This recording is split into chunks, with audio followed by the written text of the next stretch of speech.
Bonjour et bienvenue sur le podcast Murmuréquin.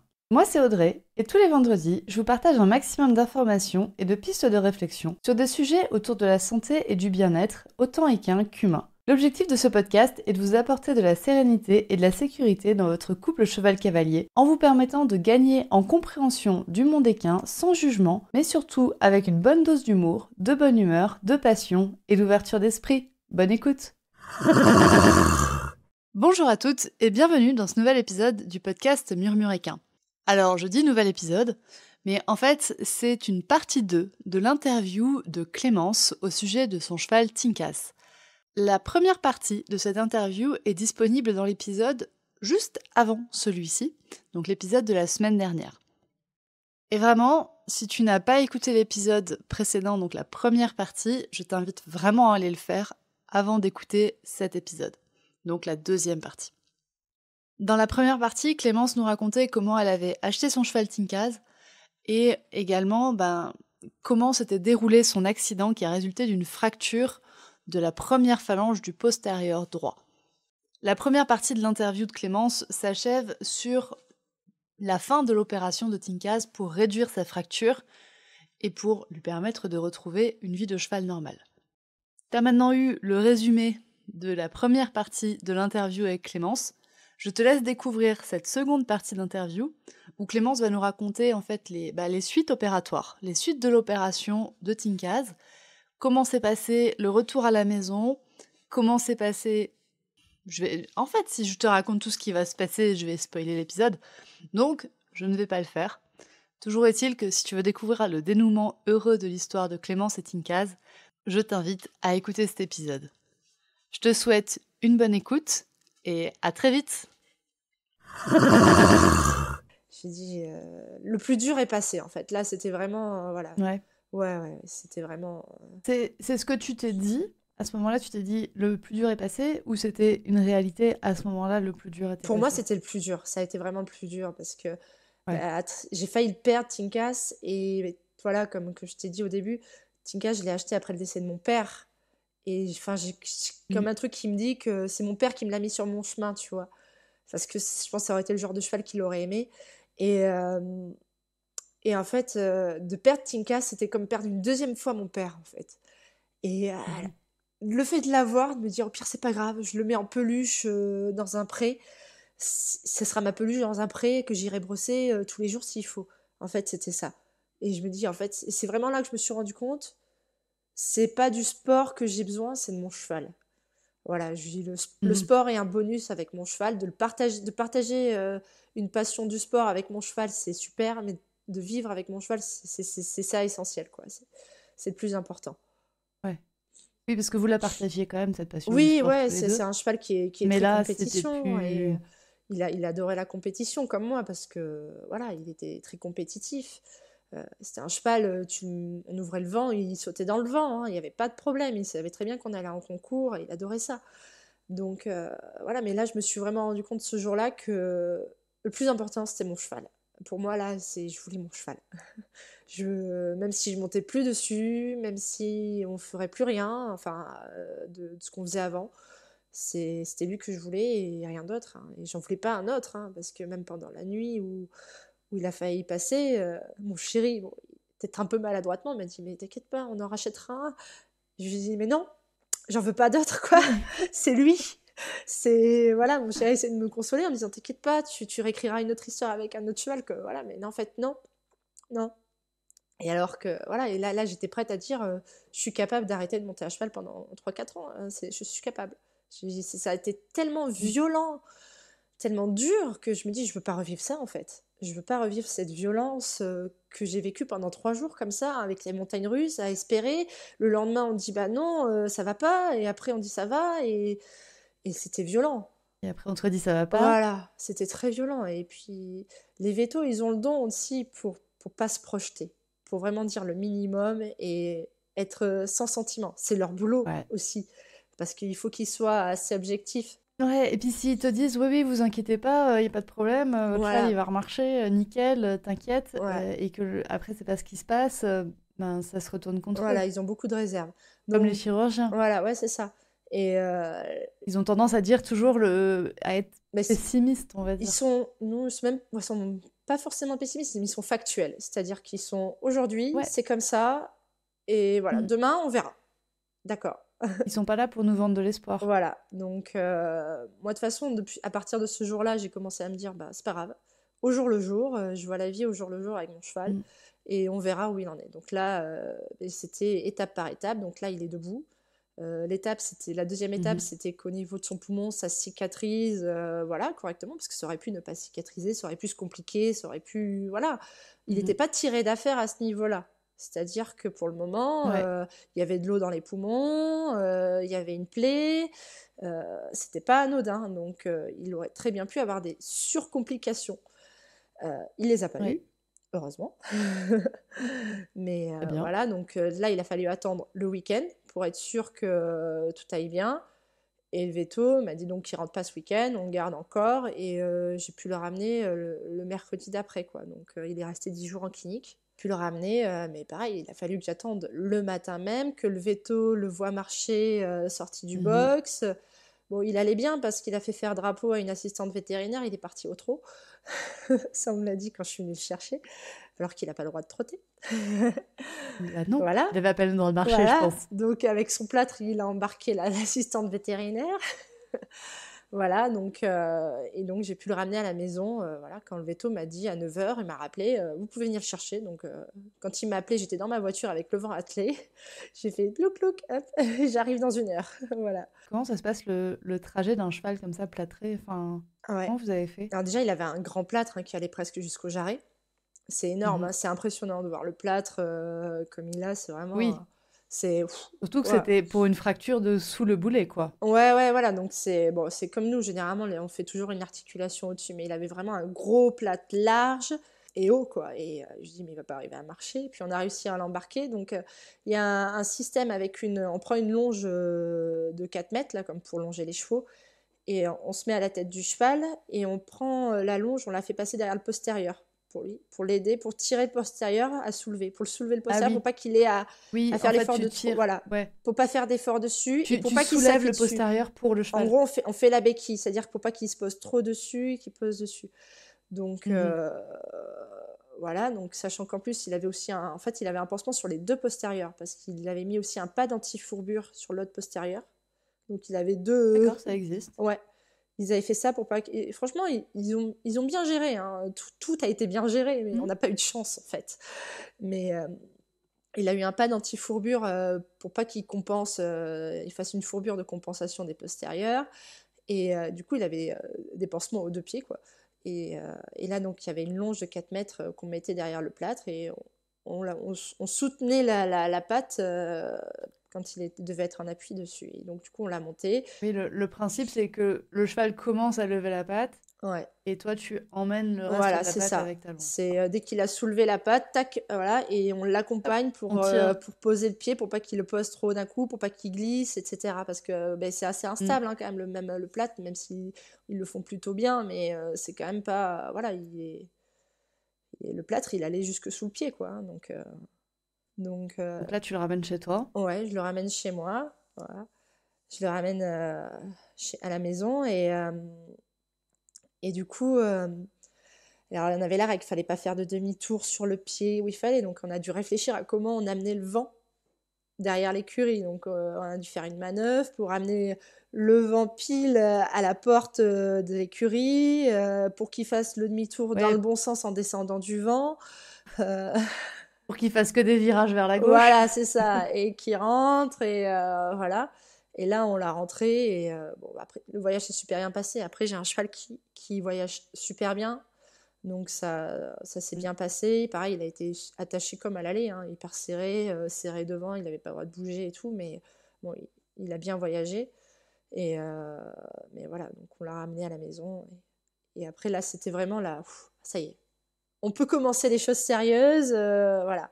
Sachant que je suis pas rentrée Ah ouais? les mains vides de la clinique parce que j'ai eu tout un protocole ben, de soins et je suis partie avec des kilos et des kilos de médicaments. J'avais le coffre plein de produits de soins et de médicaments pour lui, pour l'aider, quoi. Tu as fait ensuite l'infirmière à domicile. Ouais, totalement. J'étais l'infirmière à domicile, à faire des piqûres en intraveineuse tous les jours, une de chaque côté, à lui donner son petit anti-inflammatoire pour l'estomac, là, qui coûte un bras. En fait, mais comme il était encore sous antibiothérapie par rapport à son œdème pulmonaire, Au poumon. voilà, son poumon, donc on a dû continuer l'antibiothérapie. On a eu 2 semaines encore d'antibiothérapie, donc, sachant que le flacon coûtait 180 € pour 3 jours. Ça fait déjà une belle somme. Donc tu lui faisais une injection d'antibio Le par jour. matin, ouais, il avait du Ouais. Le Gastroguard. Gastroguard parce qu'il avait aussi de l'anti-inflammatoire. Il était sous équipalazone. Il avait équipalazone matin et soir. Donc l'anti-inflammatoire qui en fait à terme cause des gros problèmes à l'estomac. Donc du coup pour régler les problèmes à Oui, l'estomac, voilà. Donc c'est le pour ça qu'il était sous Gastroguard. Gastroguard en même temps. Voilà. Et les bandages que vous faisiez, enfin le plâtre, vous l'avez changé tous les combien? Alors le plâtre, il l'a gardé 8 jours après que je sois rentrée, donc en tout 2 semaines. Pour lui enlever le plâtre, on a été obligé de le sédater parce que c'est la petite scie, c'est carrément une disqueuse pour disquer le plâtre. Oui. C'est comme pour nous, Oui. sauf que ça fait un bruit hyper aigu et là, c'était trop dangereux. Le cheval, il comprenait pas ce qui lui arrivait, donc on a dû le sédater. Vous avez essayé sans quand même? On a essayé sans parce qu'il était quand même cool. D'accord. Il est cool avec tout ce qui est bruit, mais il a paniqué. Mais là, non. Voilà, dès qu'on a allumé la scie, on dit ah, c'est bon, on prend pas de risque, autant pour la veto On que sédate. pour le cheval. On sédate, même si moi j'avais pas envie de lui remettre encore une dose de médicaments et tout, parce que je dis il en a quand même bouffé, et même la sédation c'est des médicaments, donc je lui dis bon, c'est pas cool pour lui, et donc c'est pas grave, on l'a fait. On l'a sédaté et le plâtre, et c'est là qu'on s'est rendu compte que le plâtre, en fait, il y avait 2 couches de plâtre, en fait. Il y avait une couche de plâtre et une autre couche de plâtre par-dessus. Et on a bien galéré à l'enlever. Et c'est là qu'on a vu après l'œuvre du chirurgien, les 3 petits points de suture qu'il a fait. C'était propre, c'était beau. Voilà, donc là, déjà une bonne chose parce que quand tu repars de la clinique, tu as tout un protocole et en gros, tu as une page tous les effets secondaires qui peuvent arriver. En gros, rejet de la vis, infection de la plaie, tout, machin truc. Et ça, tu peux le voir qu'à la radio après. Donc, sachant que quand il est revenu, on a eu une radio 2 jours après pour contrôler que pendant le transport, il ne soit pas fait mal. Voilà, et que tout va bien. Pour faire un état genre 1.0 après le transport. Et après, il y avait une radio une semaine après pour enlever le plâtre. Donc, et si la radio était bonne, on enlevait le plâtre. Donc déjà, on fait la radio avec le plâtre. On enlève le plâtre après. Est-ce que c'est la même clinique? C'est des vétérinaires de la même clinique qui t'ont fait le suivi même ou pas? C'est ma veto attitrée qui me suivait d'habitude, mais qui est dans le même groupe de cliniques. Donc, voilà. Donc, ils communiquent aussi entre eux. C'est pratique parce que de toute façon, les radios, elles étaient faites, mais la veto envoyait les radios au chirurgien et le chirurgien donnait après la suite du protocole à distance à ce moment-là. Il y avait une grosse discussion entre le chirurgien qui l'avait opéré et la vétérinaire qui faisait les tâches nécessaires. Oui, ou même direct, le chirurgien passait par moi s'il fallait. Enfin, voilà, c'était pour savoir les choses. Mais en gros, je suis repartie avec tout le protocole, faire des prises de sang toutes les semaines par rapport à son poumon, pour savoir s'il n'y avait pas d'infection, et si aussi tout remontait par rapport à sa myosite aussi. Donc voilà, donc il avait droit qu'au foin, le foin purifié exclusivement, donc bon, ça il était déjà... Mais voilà, avec son œdème, il fallait pas qu'il ait de foin. Voilà, c'était une bonne chose. Je me suis dit que j'ai eu le nez creux de faire un purificateur à foin. Voilà. Ensuite... Ouais, donc vous avez enlevé le plâtre 2 semaines après l'opération. Ouais. Et après, il a eu ce qu'on appelle un Robert Jones. Donc c'est du nom de la personne qui l'a inventé. C'est un système de coton très serré avec une alternance d'élastoplaste et de bande Velpo. Et ça, fois 3 couches. Donc ça permet en fait de maintenir... Ça soutient l'articulation. En gros, c'est comme une grosse attelle, mais en plus souple qu'un plâtre.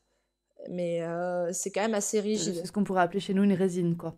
Bah non, parce que le plâtre est une résine, en fait. Ouais. Non, c'est mou, c'est une grosse poupée. C'est du tissu. Mais l'alternance d'élastoplaste et de bande Velpo fait une grosse poupée. Mais il y a une façon de le faire. Parce que moi, je m'étais dit, bon, les frais veto, ça commence à être un peu cher. Je vais demander à ma veto de me montrer comment elle fait, puis je vais le refaire. Comme ça, voilà. Elle m'a dit, mais non, il y a une façon de le faire. il y a une tension Non, à parce que mettre. si tu le serres trop, tu fais garrot. Voilà, et si on le serre pas assez, ça marche pas. Et il faut quand même tenir l'articulation d'une certaine façon. Et quand j'ai vu ma veto faire, j'ai fait ouais, ok, je suis pas capable. Parce qu'il y a vraiment une Parce que façon. tout là, tu parles de frais vétérinaires, donc en fait, toi, tu avançais les frais vétérinaires et ton assurance te remboursait? Alors, mon assurance a remboursé le plus gros de l'opération. En gros, l'opération, elle a coûté 6 000 euros. Juste l'opération, et puis, Ok. enfin, l'opération, la période en clinique. J'ai eu une facture à 6 000 euros. L'assurance m'a pris jusqu'à mon plafond d'assurance. Et après, moi, j'avais le reste à ma charge. Mhm. Donc déjà, j'avais déjà explosé le plafond de mon assurance. Et là, du coup, Ok. après, c'était pour ma T'étais pomme. même pas sorti de la clinique? Ah oui, T'étais même pas sorti de la clinique que t'avais explosé le voilà. plafond de Bon, l'assurance. après, l'assurance, une fois qu'elle a la facture pour ces grosses dépenses, elle vire les sous pour qu'on règle la somme à la clinique. Mais à chaque fois Ok. que la veto venait, c'était des factures entre 300 et 400 euros. C'était pour toi. Voilà. Et c'était C'est pour pour moi. toi. Tu le savais parce qu'en fait, t'avais déjà atteint Ah oui, oui, je ton le plafond savais, voilà. d'assurance. Et puis, voilà, Voilà. il n'y a aucune assurance qui couvre de manière illimitée tout ça comme ça. Non. C'est pas possible.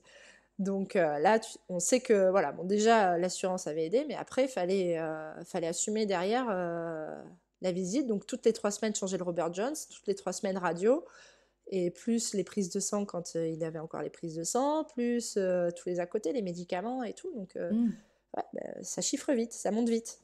Ça, c'est le coût financier, mais plus le fait que tu passais matin et soir pour lui donner les médicaments, pour surveiller comment il allait, etc. Il y a un gros coût physique pour toi aussi. Ouais, voilà. Oui, voilà, c'est ça. Il y a un gros Ouais. coût, voilà, il y a un gros coût de gestion. Combien de temps ça a duré? Combien de temps ça a duré et enfin jusqu'à ce que vous vous disiez OK, là c'est bon, il va bien. Je crois que ça a été. Je me suis jamais permise de désespérer, en fait. Dès l'instant où il est revenu à la maison, et puis le vétérinaire était tellement en mode on vous dira au prochain rendez-vous ce qu'il en est. Voilà, c'était ça. C'était Mhm. vraiment, j'ai jamais espéré, parce que même à un moment donné, en fait, après l'opération, on voyait plus le trait de fracture. Et Mhm. 3 semaines après avoir enlevé le plâtre, le trait de fracture est réapparu. Genre en mode, on voyait que ça, quoi. Et moi, j'ai dit, ma veto, on le voit là, le trait de fracture, comment ça se fait? On le voyait pas avant. Il me dit, non, non, c'est normal, c'est dans la période d'ossification, de calcification et tout va bien. Et sauf que Tinka, ce jour-là, je savais qu'il avait fait le con dans le box, il s'était pointé, tout ça, il avait paniqué. Et je me dis, merde, il y a une connerie qui s'est passée. Et le chirurgien, quand il a reçu les radios, m'a appelé 2 jours après en me disant, ça va pas, la fracture a bougé, votre cheval, ça va pas, enfin, voilà. Et je lui dis, merde, ça va pas. Donc ma veto, bon, m'a dit, ça peut pas. Donc là, ça a été gros doute, gros doute. On s'est dit, merde, il y a un truc qui a merdé. Euh, Là, ça fait pchit dans mon cerveau. Et avec mon chéri, on a dit, on le met en pension. C'est, on veut pas avoir à gérer, on va le mettre en pension, où il y aura d'autres chevaux, où il sera avec d'autres, il va pas paniquer. Et on a dit, là, on, on arrête les conneries, on le On le bouge. bouge. Donc on l'a bougé, on l'a mis dans le vent, on l'a bougé à 4 km de la maison. Et on l'a mis en pension. J'ai racheté des tapis épais parce qu'il devait être sur tapis. Donc j'ai racheté des tapis pour qu'il soit pour sa fracture, bien épais. Voilà, donc livré, ça c'était bien, c'était livré rapidement. Hein, ça venait de Hollande pourtant. Donc on a attendu de pouvoir aménager son box dans notre pension. Et genre 10 jours après, il a bougé. Et après, on avait bien calé la chose pour que 2 jours après le déplacement, il y ait le contrôle radio pour voir si le transport avait fait quelque chose ou pas. Et voilà. Parce que là en fait, vous l'avez bougé parce que vous étiez à bout en fait physiquement. Ouais, moi moralement, je Ouais. bossais en plus pendant mes vacances. Enfin, je bossais des masses pour pouvoir Là payer les t'avais frais besoin d'aide. véto. Voilà, j'ai vendu quasiment toutes mes affaires de concours. Hein. Enfin, tout, j'ai tout vendu. Hein. Et je Mm. remercierai jamais assez les gens qui m'ont tout acheté parce que j'ai vidé quasiment toute la sellerie de Tinkas. Hein. J'ai vendu tout. J'étais même à 2 doigts de vendre ma selle, mais sentimentalement, c'était dur de me dire je vends ma selle, c'est dur. Donc j'ai dit j'attends. Mais j'ai tout vendu pour pouvoir payer ses frais véto parce que je lui dis là, va falloir, à coup de 3 semaines, toutes les 3 semaines, lâcher 300 euros de veto, ça fait un budget. Et Mm. voilà, donc je bossais en plus à côté, je faisais plein de trucs de la débrouille, et j'ai tout vendu de ce que j'avais de Tinka, ce qui me servait pas. Et je me dis, c'est pas grave, je les rachèterai plus Ouais, tard mais s'il là, faut. t'avais, Voilà. ouais, mais là, t'avais besoin en fait de quelqu'un qui pouvait t'aider peut-être à Voilà. gérer Et j'avais aussi une prise besoin de. d'anti-inflammatoire ou. Ouais, non, mais j'avais aussi besoin de moi souffler et de penser à autre Ouais. chose qu'à mon cheval à le soigner. C'est-à-dire que ça ça nous pesait aussi à mon conjoint parce que on pouvait pas partir en vacances. Je pouvais pas dire. Voilà, on commençait à se dire, ah, en juillet, on va se faire une semaine. Je dis, mais C'était à peu près en quelle période? Parce que du coup, il s'est blessé, donc t'as dit mi-mars. là, c'était fin avril, début mai. Donc c'était à peu près à un mois après. Et donc, du coup, je dis oui, mais on part en juillet. Donc, techniquement, selon le protocole, en juillet, le cheval avait l'autorisation de sortir gentiment. Voilà, mais je lui dis, mais il va falloir faire des soins, etc. Et je lui dis, je vais pas trouver quelqu'un qui va pouvoir venir passer 3 fois par semaine si le cheval va bien, faire des soins, etc. Lui faire les bandes comme il faut s'il faut faire des bandes. Juste de me projeter comme ça m'angoissait. Et c'est mon chéri qui a pris la décision de partir parce que moi, je sais pas si je l'aurais prise. Et il a dit, on part. Et c'est la meilleure décision qu'on ait prise, en fait, au final. Parce que moi, j'ai pu me reposer sur quelqu'un qui pensait cheval, voilà, qui faisait passer le bien-être des chevaux avant tout. Mm. Et qui m'a dit, t'inquiète pas, ton cheval, ça va aller. Qui l'a mis avec des copains. Et, qui lui donnait 2 fois sa ration de foin s'il fallait. Enfin, voilà, quoi, qui avait... T'avais quelqu'un à qui déléguer une partie des tâches. Voilà, vous pouvez surveiller, sachant que bon, en plus là, ça s'allégeait. Il y avait plus l'antibiothérapie, il y avait plus Mhm. trop d'anti-inflammatoires, il y avait plus tout ça, donc c'était plus facile à D'accord. gérer. Et la surveillance. Voilà, c'est la surveillance, c'est de se dire il va bien, et est-ce qu'il va pas paniquer dans son box, voilà, là et puis il était avec plus de chevaux parce que nous on n'avait pas beaucoup de chevaux là où on était, et le fait qu'il soit avec plusieurs chevaux en mode troupeau, bah, c'était important pour lui, je pense aussi, parce que il en avait aussi besoin pour son moral. Il était toujours seul dans son box. Il était dans son box, mais on faisait toujours en sorte qu'il ait un copain dans son box ou dans un paddock à côté. C'est ça. Mais il y a des fois, ça lui allait pas. Et du coup, un jour, il a paniqué, et on peut pas lui en vouloir. Il a eu sa réaction de cheval. Mais là, j'ai eu peur qu'on pète tout ce qu'on a fait. Et je dis non. Et on a dit, Ouais, donc dans la nouvelle pension, il avait toujours quelqu'un dans le box d'à côté. ouais, c'était un peu le protocole qu'on avait un peu fixé. Mais Mhm. après, c'était pas forcément facile à gérer non plus voilà, pour les autres chevaux non plus. On arrivait au beau jour, les autres chevaux, il fallait Mhm. qu'ils sortent aussi, donc c'était compliqué, quoi. Dans la nouvelle pension où t'es allé, enfin dans la pension où t'es allé, ça, il pouvait t'assurer que ton cheval, il avait toujours quelqu'un dans le box d'à côté. Voilà, c'est ça. Ils étaient prêts, ils pouvaient sentir les copains, ils pouvaient les voir. Enfin, Mhm. voilà. En plus, Voilà, il a été mis sur la cour de l'écurie, donc il voyait toute l'animation de l'écurie. c'est ça. Donc il avait un peu une télévision, il avait besoin un peu de distraction parce que c'est clair que là, on était C'est chier, quoi. à un mois de boxe, et il Mhm. a été super sympa quand même. Moi, je trouve que j'ai eu un cheval super sympa au box parce qu'il m'a pas fait de colique, il a pas fait de tic. Enfin, il aurait pu faire plein de choses, hein. Il a rien Mhm. fait de tout ça. Il a vraiment, voilà, il a un mental d'acier, c'est un truc de dingue. Parce qu'il s'est vraiment accroché et il a pris son mal en patience, vraiment. Mais le fait de l'avoir remis aussi avec d'autres chevaux dans une plus grosse écurie, ça lui a fait du bien au moral, et je pense que ça l'a aidé aussi dans sa convalescence. Donc c'est pour ça que je me dis, Mhm. c'était bien. Et comment s'est passé le moment où vous l'avez remis dehors? Oh, mais c'était il y a longtemps, Tu l'as remis dehors. Je sais qu'à un moment donné, il est pas si sorti du longtemps. box. Donc, quand est-ce que vous avez pris la décision de le sortir de son box ferme? Bah, À quand le quelle veto me l'a date? dit, Et comment? Ouais, mais du coup, c'était à peu près quand? c'était en juin. C'est-à-dire qu'il a fait 3 mois de boxe strict. Mhm. 3 mois pleins, Et, ça a été quand il a plus besoin de Robert Jones. C'est-à-dire quand ouais, le chirurgien a estimé que c'était assez consolidé pour lui pour qu'il ait plus besoin de c'est Robert ça. Jones. Et donc là, vous l'avez ressorti. Alors, attention, c'est sous condition. Fallait le D'accord. ressortir. Il fallait le ressortir en mode, il faut qu'il ait un double bandage, c'est-à-dire un coton américain, donc pas un flanelle, un coton américain, une bande, un autre coton américain, une bande sur le D'accord. postérieur fracturé, pour surtout pas qu'il se fasse mal. Et ça, il devait l'avoir H24 en fait, jour et nuit. Selon le veto m'a dit, vous le sédatez, vous lui mettez un mort, et puis si vous pouvez presque l'entraver, c'était presque ça des fois. Donc je lui dis non. Alors là, par contre, non, je vais pas le sédater encore. Un mort, on va voir. J'avais un licol à chêne. Je lui dis on va faire ça et on va voir comment il réagit. Je dis on verra, mais mon cheval, je savais que c'était pas du genre à péter en l'air comme les antiques qu'on enferme dans un box. Donc je dis on va voir. Parce que les fois où je l'avais sorti, manipulé pour le monter dans le vent, il avait été super cool, quoi. Donc je me dis, bon. Mais le veto, lui, c'était en mode ceinture bretelle. Mais après, c'était son avis, parce que lui, il fallait pas péter son travail d'avant. Donc c'est normal. Parce que, voilà, il me dit, oui, lui, il va croire qu'il est guéri, donc il va se sentir bien, il va sauter en l'air et il peut tout recasser. Donc j'avais une grosse pression quand Ton même. veto n'aurait pas été un bon veto s'il t'avait dit allez-y, YOLO, remettez-le directement en troupeau dans Non, 5 hectares, quoi. voilà. C'est pour ça que je lui en veux pas, parce que lui, il est en mode, il protège son boulot. Et il a Bah oui. raison. Et je dis, bon, je l'écoute, mais que à moitié. Je dis, je vais voir. Après, il y a le côté humain, c'est-à-dire que lui, il est dans la théorie, quoi. C'est sur le papier, c'est comme ci, comme ça. Il voit pas les chevaux au quotidien. Et voilà, pour lui, il voit le plan médical. Et après, bon, moi, je l'ai sorti. Donc, au début, c'était, vous avez le droit de le sortir 10 minutes brouté. Ah, bon, ben, 10 minutes, ça va vite, hein. Quand tu le fais une fois, deux fois, tu te dis, bon, voilà. Mais, et après, ben, au fur et à mesure, j'ai rallongé progressivement. Mais là, déjà, c'était un soulagement de me dire, ça y est, mon cheval, il marche normalement.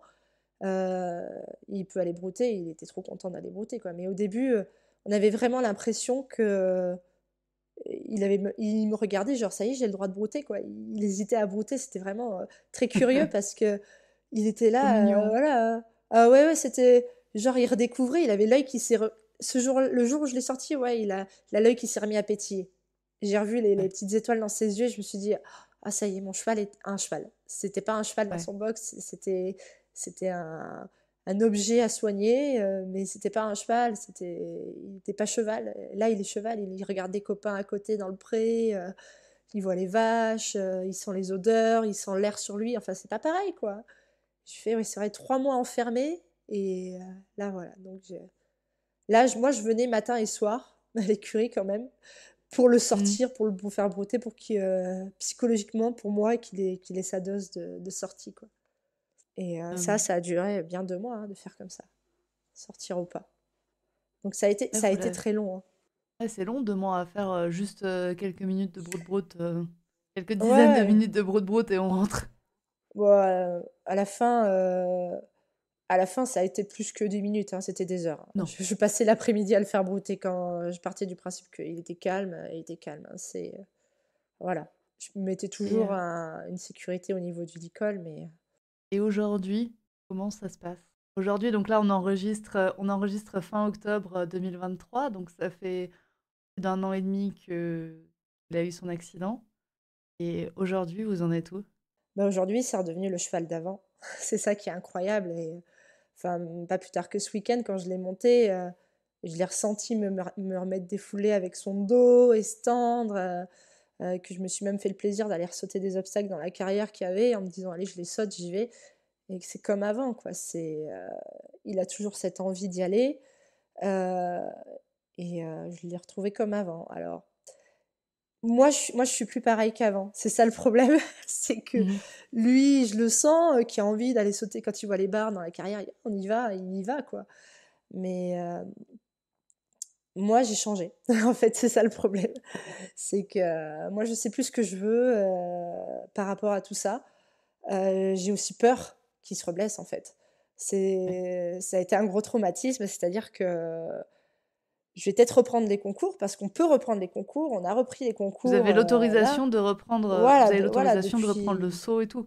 Voilà, on a repris. Franchement, même le veto, il m'a dit vous pouvez y aller, c'est bon, c'est comme avant, pas de souci. Il m'a dit vous pouvez même reprendre le complet. Là, je dis non, on fera pas de complet. Non. Je veux pas le casser sur un complet. C'est mort, ben voilà, je veux plus. Pourtant, voilà, on adorait ça, mais je dis c'est mort, je veux pas. Et pourtant, ton accident s'est pas passé sur un complet. Non, Enfin, mais je veux pas. Je peux pas parce que des fois on se dit peut-être que c'est un coup de fatigue, on sait pas parce que voilà, hmm. il y a plein de choses, Et puis on sait pas. toi, t'as associé. Toi, Voilà, t'as moi j'ai associé les deux. culpabilisé à mort. Je dis ça y est, on a fait le tour, même si je me suis arrêtée même pas au numéro 5 du cross. Je me suis dit bah non en fait Non, je dis j'ai culpabilisé, peut-être que j'ai trop tiré sur le cheval, peut-être qu'en fait il était pas bien toute la semaine et je l'ai pas vu. C'est vraiment ça, c'est sur le coup quand il s'est fracturé, je me suis vraiment dit il y a un truc que j'ai pas vu et il s'est fait ça quoi. Et non, et maintenant on peut reprendre les concours, mais en fait j'ai reproché longtemps à mon chirurgien d'y aller trop doucement dans le protocole, mais maintenant que j'ai plus de protocole, c'est moi qui y vais doucement en fait. Mhm. C'est moi qui dis bah on a le temps, on y va. On a fait des prépas, machin. Là, là j'aurais pu reprendre ma licence amateur et refaire les concours en amateur, mais je dis ben non, en fait, je vais pas faire d'amateur, je vais faire d'abord du club, comme quand je l'ai eu au début. On va refaire comme Mhm. au début, comme si c'était, je venais de l'acheter, et on va refaire. Et on verra jusqu'où on va, et si on continue pas, c'est surtout, c'est lui qui me le dira. Mais moi, j'ai plus la même, c'est pas la sensation, mais c'est vraiment, c'est comme si, ouais, il y a un côté me dire, et si dans le virage, là, il se fauche et il se répète sur l'autre, voilà, c'est ça qui me fait peur. Et on a refait un check-up là fin août pour savoir comment il allait sur son postérieur avec un examen locomoteur. Et ce qui est sorti, c'est que il était boiteux à gauche, mais pas à droite du postérieur. Du coup, on a fait des radios à gauche. Et là, on a vu un début d'arthrose à gauche. Et du coup, le veto m'a montré la radio en me disant là, vous voyez, il y a un début d'arthrose au postérieur gauche. Et il y a un petit sillon qui commence à se former parce que, ben, pareil, au niveau du boulet de la P1, il y a un petit sillon qui se forme au niveau. Voilà. Et ce sillon-là peut faire le même début de fracture que ce qu'il a eu à droite. Et alors là, quand on m'a mis Oh ça, là on là. m'a dit ça fin août, j'ai dit non, je repars pas là-dedans. J'ai vraiment, j'ai dit non. Et j'ai dit c'est mort. Alors je vais refaire tous les soins pour que l'arthrose soit le mieux gérée possible, sachant que c'est qu'un Ah début. ouais. Mais voilà. Mais je le monte plus pareil qu'avant. Je prends plus le temps. Je le masse beaucoup plus. Je me suis rendu compte de tous les soins annexes que je pouvais lui offrir. Ben, je l'ai fait alors qu'avant, je lui en faisais plein des soins avant. Mais là, je lui en fais encore plus. Quoi. Il a un massage avant que je le monte, un massage après que je l'ai monté. Et je vois que ça paye parce que physiquement, ben, il est beaucoup mieux, plus souple, plus disponible. Et je lui dis, ben, ça lui fait du bien. Et j'apprends à l'observer, à voir où est-ce qu'il a mal, où est-ce qu'il a des tensions. Parce que ben, forcément, s'il a mal à un postérieur, il va compenser sur l'autre et puis il va avoir mal au dos après derrière, et ainsi de suite. Donc tout est lié. Est-ce qu'on peut dire que du coup, tu as appris à observer ton cheval pendant qu'il était malade? Oui, ah ouais, totalement. Je l'observais déjà beaucoup, mais j'ai plus appris à le lire en fait. Je l'observais, mais des fois je voyais des choses, mais je savais pas les décrypter. Tandis que là maintenant, Mhm. là par exemple, je suis capable de voir quand mon cheval a des tensions dans le dos parce que maintenant il vit dehors et le froid du vent lui a contracté le dos. Et ça, je le Mhm. voyais pas, ce genre de T'arrives à choses faire des avant. liens? Voilà, là je me dis, bah là, ah, il est contracté à ce niveau-là, bah oui, il s'est contracté dans le dos, c'est froid, ah, voilà. Alors qu'avant, je le massais pas parce que je savais pas où le masser, et puis c'est pas un cheval très tactile qui va tirer la lèvre supérieure quand on le gratte, donc on va pas savoir où est son point G. Il est difficile à décoder pour ça. Qu'est-ce qui t'a fait apprendre tout ça? Est-ce que c'est vraiment l'observation de ton cheval ou est-ce que t'en as profité d'avoir ce temps pour te former ou des choses comme ça? Alors, non, alors, à travers mon blog, grâce à mon blog, j'ai eu des occasions où j'ai pu un peu m'initier. Par exemple, j'avais fait des stages d'initiation au shiatsu où on nous apprend des petites techniques de Mhm. toucher, de décontraction pour sentir des choses. Voilà, on n'est pas dans le shiatsu pur, mais on est dans le bien-être du cheval. Ouais. Ça, je l'avais vu sur d'autres chevaux. J'avais pas amené mon cheval sur ce stage-là. Et bon, j'avais essayé de le retransposer, mais comme mon cheval n'était pas forcément réceptif, je me suis dit, bon, je sais pas faire. Je me suis dit, c'est pas grave. Et ça, je l'ai repris. Et ce que j'avais appris, je l'ai repris sur lui. Et je lui ai dit, je vais vraiment y aller, mais je vais insister. Je vais le faire plusieurs jours et je vais voir si ça marche.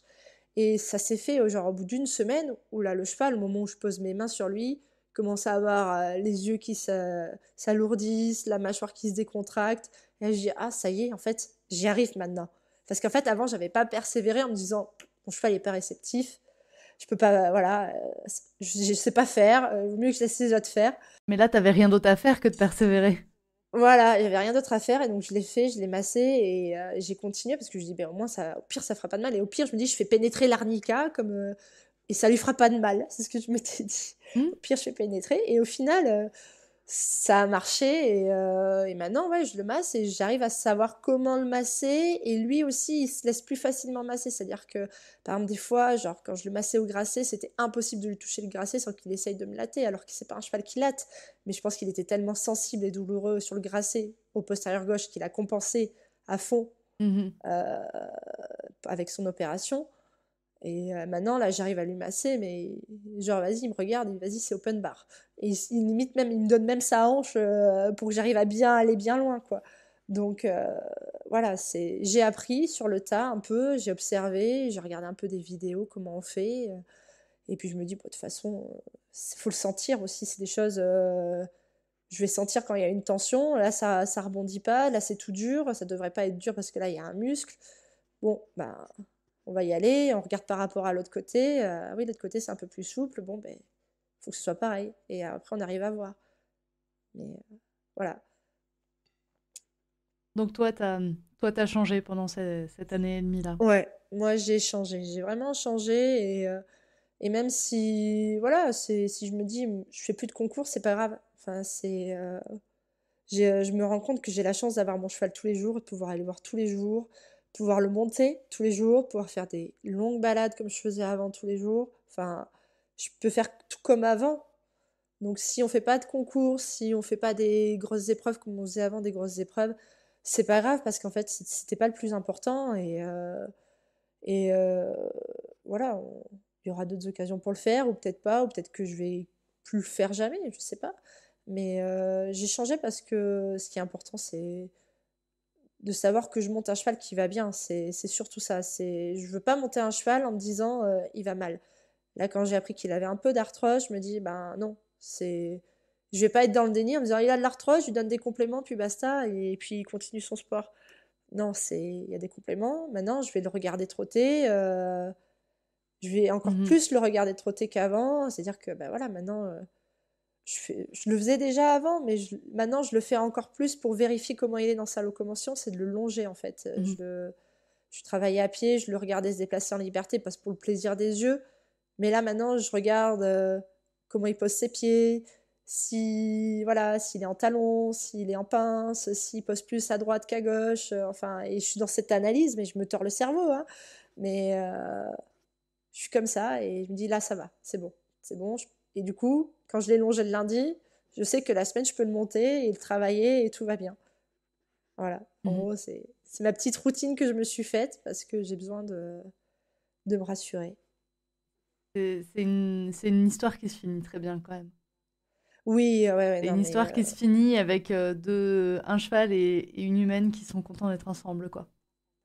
oui, c'était vraiment le plus important. C'est lui et moi. Et d'un côté, je me dis, il s'est vraiment battu pour moi jusqu'au bout parce que, enfin, c'est ce que m'avaient dit les vétos quand j'étais venue le chercher. Je suis tombée sur la véto qui avait passé la nuit avec lui et qui m'a dit, vous savez, votre cheval, c'est un super cheval.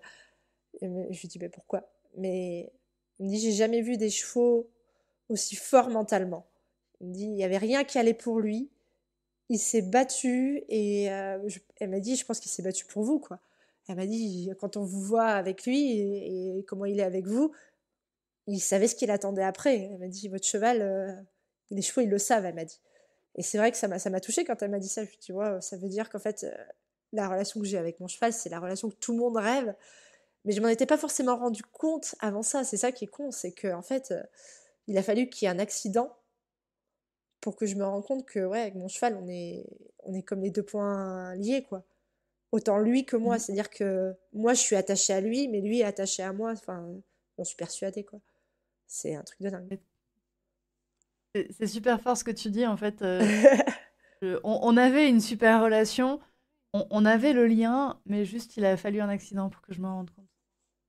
Bah, ouais, voilà, que en fait, ce que je dis maintenant, c'est, l'accident, c'est un mal pour un bien. En fait, l'accident m'a permis de changer des choses dans la vie de mon cheval. C'est-à-dire que maintenant, mon cheval, il vit en troupeau dans un pré, chose qu'il n'avait pas Mmh. connue avant. Et je voulais pas parce que j'avais peur qu'il se blesse. J'avais vraiment peur. Je dis non, mon cheval, voilà, parce que j'avais été traumatisée, le cheval d'une copine qu'on avait dû euthanasier parce qu'il avait pris un mauvais coup, un accident de près. Et je dis non, moi je veux pas, j'aurais trop peur de le perdre. Mais là, en fait, j'ai failli le perdre. Donc ça m'a un peu. Je sais ce que ça fait. Donc en gros, je suis prête, même si je veux que ça arrive le plus tard possible.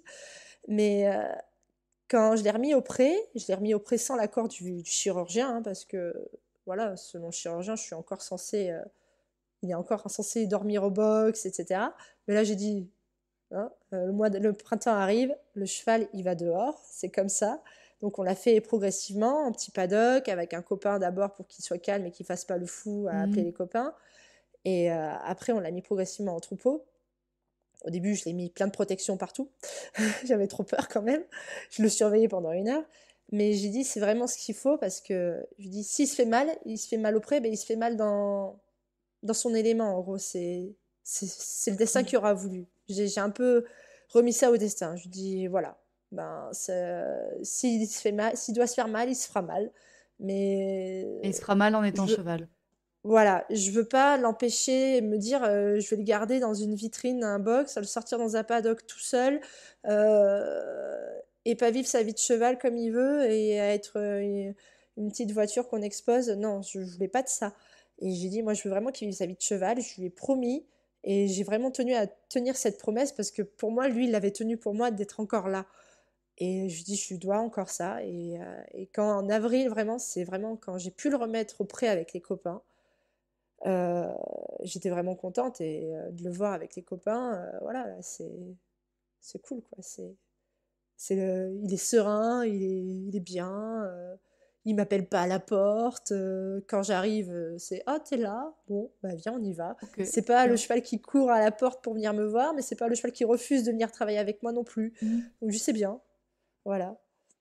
Vous avez rééquilibré le peu qui restait à équilibrer, quoi. Ouais, mais en plus, au début, je voulais faire progressivement. Je dis, on va le mettre au pré. D'abord le jour et la nuit, il dort au box. Bah, ça a duré 2 jours, hein, parce que en fait, la gérante, elle n'arrivait plus à le rattraper au bout du deuxième jour.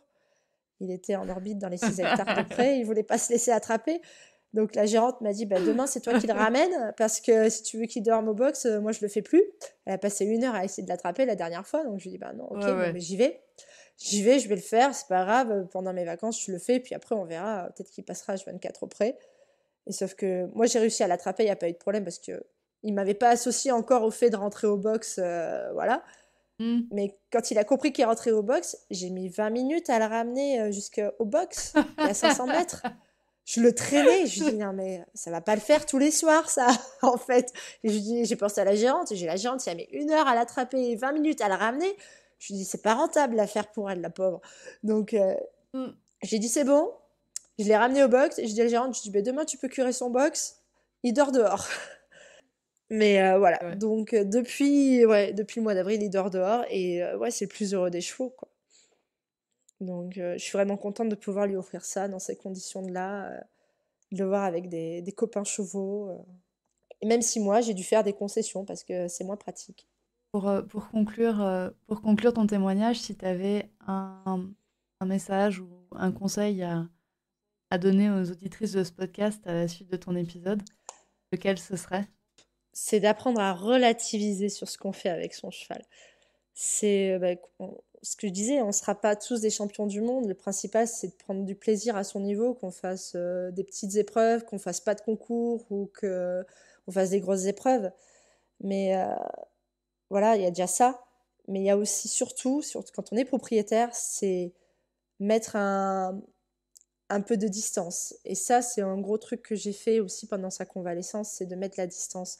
Parce que ça m'a un peu bouffé. À un moment donné, moi, c'était devenu une obsession, quoi, que mon cheval, le bien-être de mon cheval, c'était devenu obsessionnel. Je pouvais pas, je me disais, est-ce qu'il a froid? Est-ce qu'il a il a assez de foin? Est-ce que j'ai pas oublié de faire ci ou ça? Tout était une source de stress, c'était vraiment terrible. Et en fait, l'accident m'a fait relativiser en me disant, bah oui, il y a encore plus grave qui peut arriver. Et au final, lui, il est toujours là. Et il a supporté des conditions qui sont pas catholiques pour un cheval, mais il les a supportées. Et moi aussi, il faut que je sois bien pour qu'il soit bien. En fait, c'est ça que je me suis rendu compte, c'est que tant que moi j'étais pas bien, lui il était pas bien non plus. Et c'est vraiment ça, quoi. Voilà. Donc j'ai appris à mettre de la distance, j'ai délégué aussi beaucoup, et maintenant je délègue, c'est-à-dire que des fois je m'accorde un jour où je vais pas le voir. Ça, c'était très dur au début, hein, de me dire je vais pas voir mon cheval pendant un jour, et c'est la gérante des écuries qui s'en occupe, qui le sort, qui le monte, qui voilà. Mais c'est mon jour off en fait, et ça je l'avais jamais fait. Et c'est dur, hein, à part quand on est en vacances, mais c'est dur. Mais c'est important parce qu'on a aussi besoin de vivre notre vie d'humain pour Mhm. pas ramener nos soucis aux chevaux, et ils n'ont pas à supporter ça. Et le problème, c'est que Tinka, c'était vraiment devenu mon obsession, quoi. Et il fallait qu'il ait fait tout ce qu'il faut, quoi. Et s'il n'avait pas tout ce qu'il faut comme je le voulais, ça allait pas.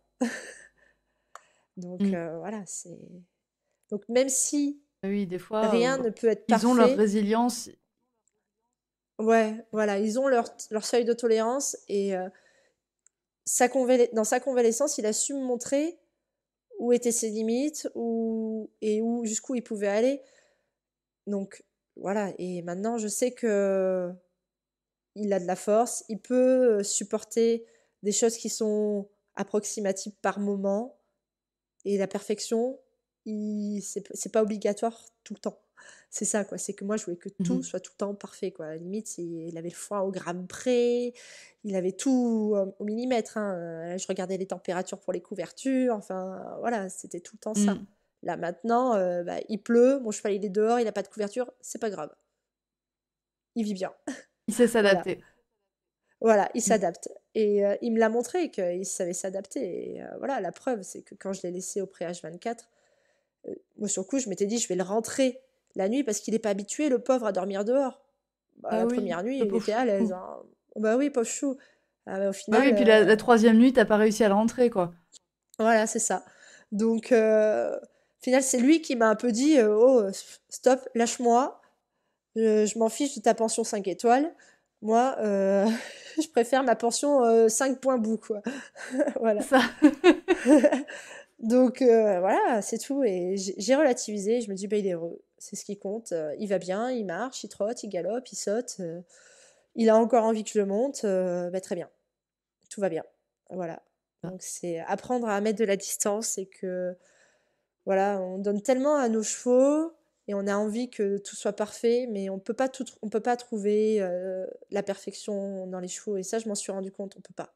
Et même moi, je Mm. peux pas le faire. Voilà, même si j'avais les moyens d'avoir la maison de rêve de Barbie avec l'écurie de Barbie, le camion de Barbie, ce sera pas parfait. Non, Ça, pas jamais voilà, parfait. voilà. Donc c'est vraiment cette chose-là que j'ai appris à accepter, parce que pour moi, il fallait que tout soit parfait. Et je me suis Mhm. mis une pression monstrueuse, et ça m'a pourri la vie. Et là maintenant, j'ai dit, je Ouais. ne me pourris plus la vie pour ça. C'est pas grave. Si un soir je peux pas passer le voir, c'est pas grave. T'as On fera totalement raison, autrement. c'est Voilà. quelque chose qu'on retrouve beaucoup dans le milieu du bien-être équin, que il faut que tout soit parfait. Et en fait, Ouais. la vie n'est pas parfaite. Enfin, c'est pas possible d'être parfait. Non, on peut pas être parfait. Nous, on n'a pas une alimentation à 100% parfaite, hein. Non. Voilà. Alors, Et on vit bien? on vit bien, et on se casse la tête à faire des rations avec des nutritionnistes. Alors, c'est bien, hein, c'est génial. Mais est-ce qu'on en fait autant pour nous? Je suis pas sûre. Non. Donc, faut trouver le point d'équilibre aussi. Parce que, voilà, il y a aussi de ça. C'est vraiment, le cheval s'adapte. Ils ont été transformés aussi par les conditions de détention qu'on leur a données. Donc, c'est plus des chevaux sauvages. Donc, c'est aussi ça. Faut adapter. Et S'adapter. si j'ai vraiment quelque chose à dire, c'est ça. Prendre de la distance. Et avant tout, ben, regarder le cheval. Voir que il va bien. Il vous le dit qu'il va bien. Et s'il va bien, ben, il va bien. Faut pas chercher compliqué. Faut pas se dire, peut-être que s'il a pas ça, dans 2 semaines, il ira pas bien. Non, Ah non. faut pas Il chercher va à bien, il va anticiper. bien. Il va bien. Aujourd'hui, il va bien. Et voilà. Ben, c'est un peu le chirurgien qui m'a appris à être comme ça. Parce qu'aujourd'hui, c'est comme ça. Et au final, ben, c'est bien aussi de faire comme ça. Aujourd'hui, c'est comme ça. Demain, on verra. Mhm. Voilà. C'est pour ça que maintenant, je Ça peux pas me fait, projeter.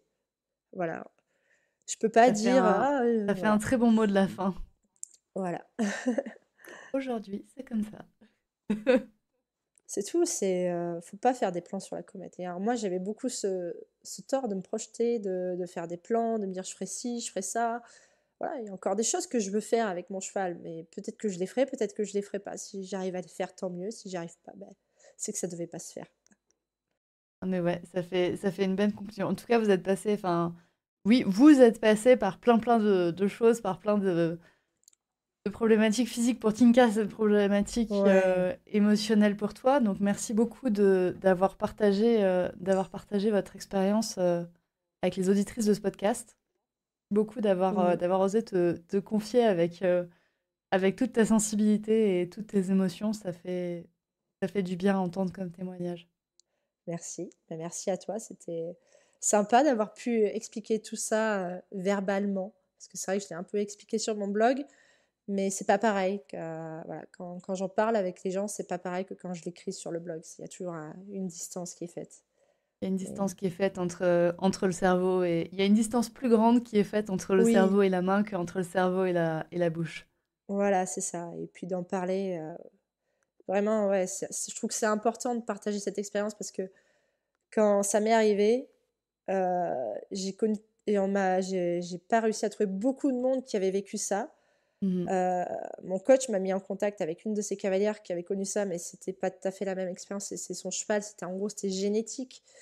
Il avait ces fractures-là un petit peu de naissance et du coup, il a été opéré jeune, ça a été géré, ça a été encadré. Mhm. Donc voilà, il a pu m'expliquer ce que c'était, mais c'était pas la même situation, c'était pas le même âge de cheval, et puis chaque cheval est différent. Donc c'est vrai que voilà. Non, Et mais ça va faire du bien de... C'est pour ça que je voulais t'interviewer aussi, parce que bah, on est sur une histoire qui, qui, à un moment donné, a pris un tournant dramatique et qui, ah en oui, fait, se finit bien. Donc, c'est oui, aussi ce ça, voilà. message-là. Donc, merci d'avoir transmis ce message d'espoir que, en fait, ça peut bien se finir. Ça peut bien se finir. Il faut de la patience. Il Mm. faut avoir un mental d'acier aussi parce que voilà, il faut y Ouais. croire. Mais après, jamais je me suis dit je vais refaire des concours avec mon cheval. C'est vraiment, je me suis dit si on me dit que je ferai peut-être. Mais moi, ce que je veux, c'est Mm. de le revoir bien. En fait, c'était ça. C'était tout ce que je voulais. Je me dis tant que je revois mon cheval bien se déplacer, bien vivre, C'est c'était bon. le plus important. Voilà. Et le reste, c'est que du bonus. Donc là, maintenant, je vis que du bonus. C'est C'est comme génial. quelqu'un à qui on a greffé un cœur et on lui dit, une fois qu'il est à C'est la bon. greffe, il est en bonus. Et ben, c'est pareil. On a notre seconde chance, mais maintenant, on va pas la cramer trop vite. On va faire attention. Voilà. Merci beaucoup. Bah, merci à toi. Et voilà, c'est la fin de cet épisode du podcast Murmuréquin. J'espère que cet épisode vous a plu. Si c'est le cas, n'hésitez pas à venir me le dire sur Instagram ou par mail. Vous pouvez aussi partager l'épisode à une personne qui veut en apprendre plus sur les chevaux. Et si vous avez envie de soutenir un média qui a comme ambition de propager le savoir au plus grand nombre et ainsi d'améliorer la vie de nos compagnons à crinière, vous pouvez le faire dès aujourd'hui en faisant un don sur le compte Tipeee du podcast Murmuréquin. Je vous laisse donc le lien de mon compte Tipeee dans la description de cet épisode et je vous remercie au plus profond de mon cœur si vous m'aidez dans le projet fou de ce podcast qui est de rendre le savoir équin toujours plus accessible pour tout le monde. On se retrouve vendredi prochain pour un nouvel épisode. À bientôt!